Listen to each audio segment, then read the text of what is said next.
Have you ever stopped to really think about money? We see it every day. Coins jangling in a pocket, crisp bills passed over a counter, numbers flashing on a screen as we tap our cards. But what is it, really?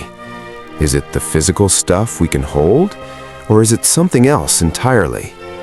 Is money a thing, or is it just a thought? This question is far more profound than it seems, because once you understand what money actually is, you start to see how power works, how trust works, and why the entire global economy rests on something invisible.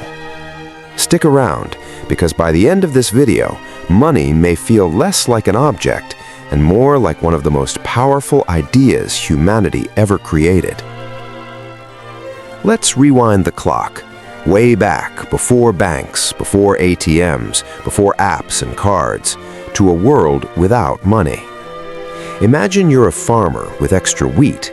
You need a new pair of shoes, so you look for a shoemaker who just so happens to want wheat.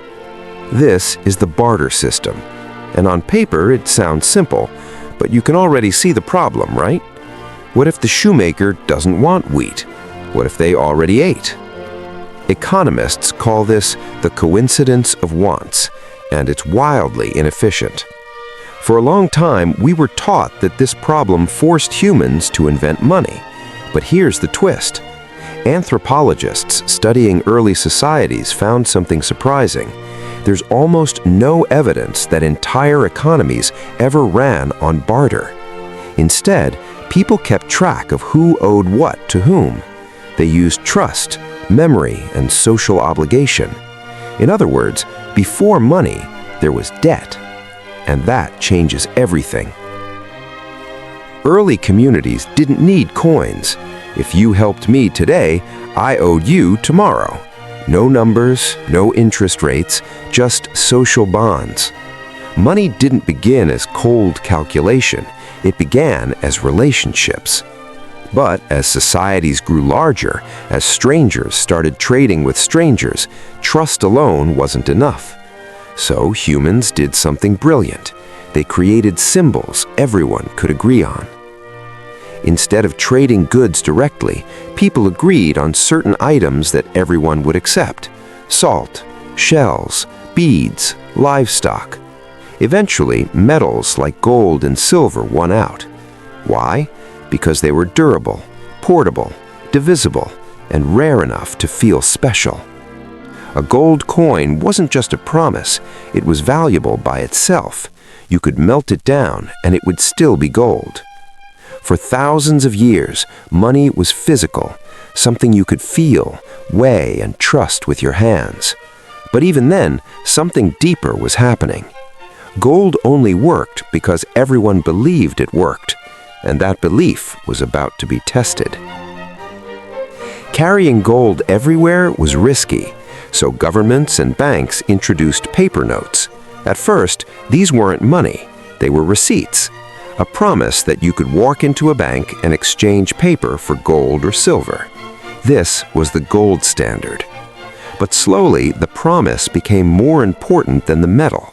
Eventually, governments said, this paper has value because we say it does. This is fiat money. Fiat comes from Latin, let it be done. And here's the key insight. Money didn't need gold anymore. It needed authority. As long as the state accepted it for taxes, people needed it. This idea that money gets its value from law, not metal, is called chartalism. Money became a legal story we all agreed to believe. And once that happened, the physical part became optional. Now fast forward to today. Where is your money? Sure, maybe some cash in your wallet, but your salary, your savings, your bills? They live in a database. If everyone at your bank tried to withdraw cash at once, the bank couldn't do it, because over 90% of all money today doesn't exist physically. It's just numbers. When you buy coffee with your card, no bills move. Computers talk to computers. Balances change. Money flows as information. We've gone from objects to promises to pure abstraction. So what's left? Here's the truth. Money is not a thing. It's an idea, a social contract, an intersubjective reality. A $20 bill is just paper. A bank balance is just pixels. They work because we all agree they work. You accept money because you know someone else will accept it too. If that belief disappears, the value disappears with it, overnight. This is the most successful trust system ever created. It allows strangers across continents, cultures, and languages to cooperate without knowing each other. And yet, that trust is fragile. Today, new forms of money are emerging. Cryptocurrencies challenge governments, stablecoins challenge banks, and central banks are responding with digital currencies, CBDCs, a digital dollar, a digital euro. On the surface, they sound like digital cash, but here's the catch. Cash is anonymous. Cash works offline. Cash is perfectly interchangeable. Digital money isn't. To fight crime, it must know who you are.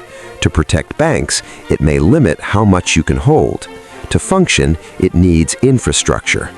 So while digital money is powerful, it comes with trade-offs: efficiency versus privacy, control versus freedom, innovation versus trust. The future of money isn't just technical, it's philosophical. So, what have we learned? Money began as trust between people. It became symbols, then laws, then data. Its form keeps changing, but its source of power never has. Money works because we believe in it, together. And no matter what comes next, blockchains, digital currencies, or something unimaginable, that will remain true. Money is not just a thing. It's one of the most powerful ideas humanity ever created. Thanks for watching. If this made you see money a little bit differently, like the video, subscribe, and hit the notification bell. See you in the next deep dive.